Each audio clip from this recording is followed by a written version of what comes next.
چونکہ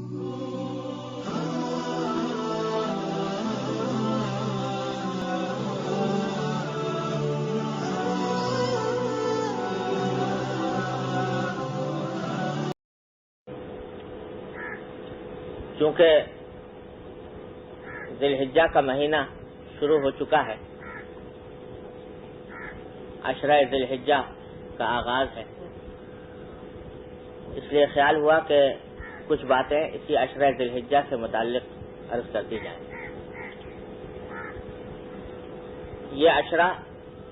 جو یکم ذی الحجہ سے شروع ہوا اور 10 ذی الحجہ کو جس کی انتہا ہوگی، یہ سال کے 12 مہینوں میں بڑی ممتاز حیثیت رکھتا ہے،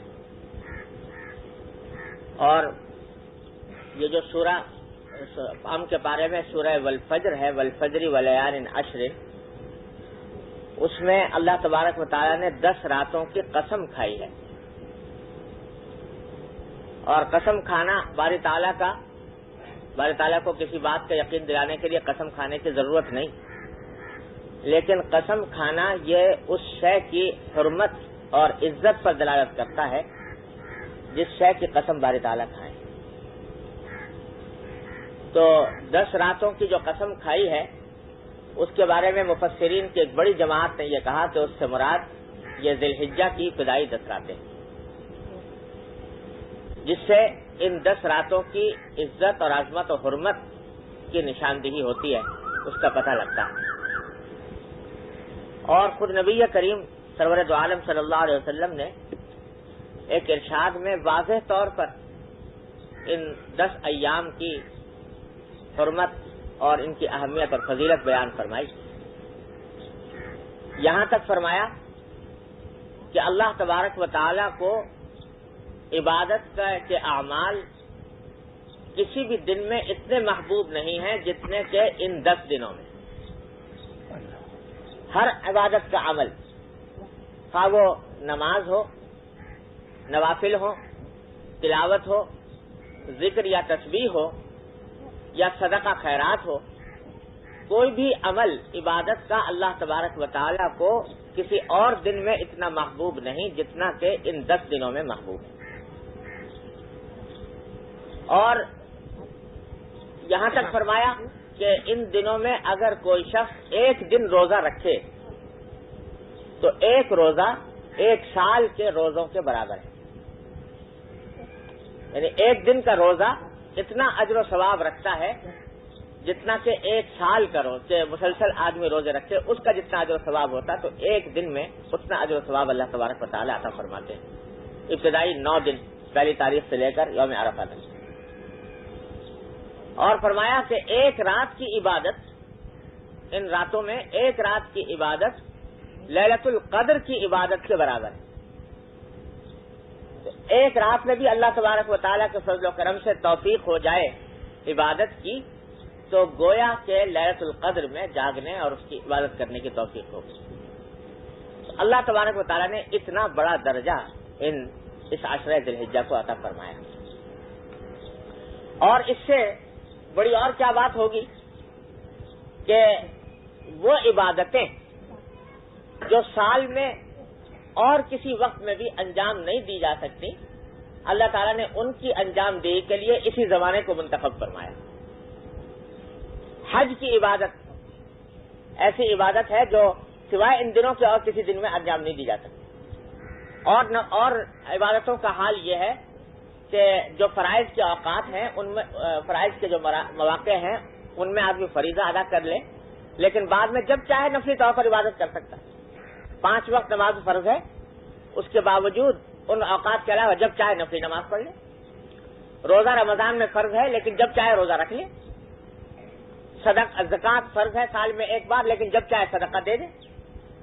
لیکن 2 عبادتیں ایسی ہیں جن کے لیے اللہ تبارک و تعالیٰ نے وقت مقرر کر دیا، اس کے علاوہ اگر وہ کام کیے جائیں گے وہ عبادت ہی نہیں ہوں گے۔ مثلا حج وہ عرفات میں جا کر ٹھہرنا، مزدلفہ میں رات گزارنا، جمرات کی رمی کرنا، یہ اعمال ایسے ہیں کہ صرف انہی دنوں میں اگر انجام دیے جائیں تو عبادت ہے، اور دنوں میں کوئی جا کر ایک دن تو کیا 10 دن بھی پڑا رہا ہے عرفات میں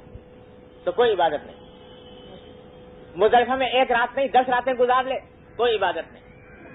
جمرات 12 مہینے کھڑے ہوئے ہیں لیکن جا کر دوسرے اوقات میں کوئی کنکری مار دے ان کو، کوئی عبادت نہیں۔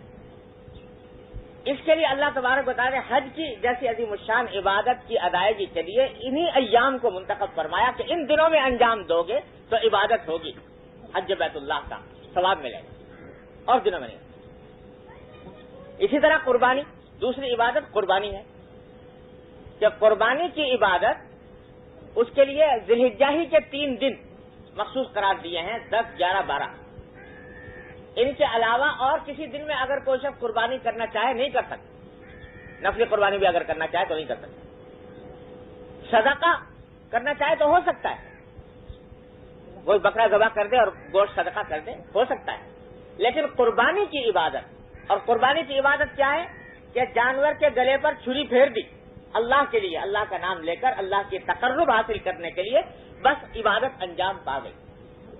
یہ عبادت جو ہے قربانی کی، یہ سوائے ان 3 دنوں کے اور کسی دن میں انجام نہیں پاتی۔ تو اللہ جل جلالہ نے اس مہینے کو یہ امتیاز بخشا ہے کہ 2 عبادتیں اس میں ایسی مقرر فرمائیں، ان کے لیے یہ زمانہ منتخب فرمایا جو اور دنوں میں انجام نہیں دی جا سکتی۔ جو عبادتیں اور دنوں میں انجام دی جاتی ہیں، نفلی طور پر ان دنوں میں انجام دینا چاہے دے سکتا ہے، لیکن جو عبادتیں ان دنوں کے اندر فرض کی گئیں وہ اور دنوں میں انجام نہیں دی جاتی۔ تو اللہ تبارک و تعالی نے